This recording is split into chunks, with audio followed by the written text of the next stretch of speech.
Corona virus 5G technology की मदद से फैलता है। सोशल मीडिया पर अफवाहें। बर्तानिया में 5G टावर जला दिए गए। साइंसदानों ने दावे को मुस्तरद कर दिया। कहा 5G और कोविड-19 के दरमियान ताल्लुक के कोई शवाहिद नहीं।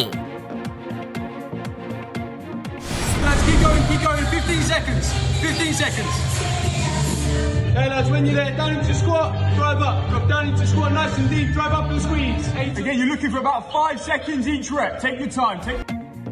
कोरोना की वजह से खेलों के मैदान वीरान। लॉकडाउन के बाद भी फुटबॉल क्लब्स ने अपने खिलाड़ियों के लिए ट्रेनिंग सेशंस जारी रखे।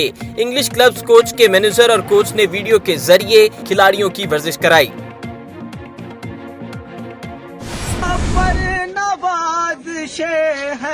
इनायतों पर इनायतें हैं। वाह वाह वाह वाह वाह वाह वाह वाह। नबी की नाते सुना सुना कर हम अपने किस्मत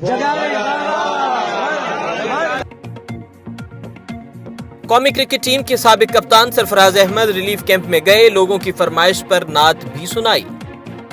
अगर आपने अभी तक हमारा चैनल सब्सक्राइब नहीं किया तो अभी सब्सक्राइब करें और बेल आइकॉन को क्लिक करके हमारी लेटेस्ट वीडियोस के बारे में अपडेट जानें।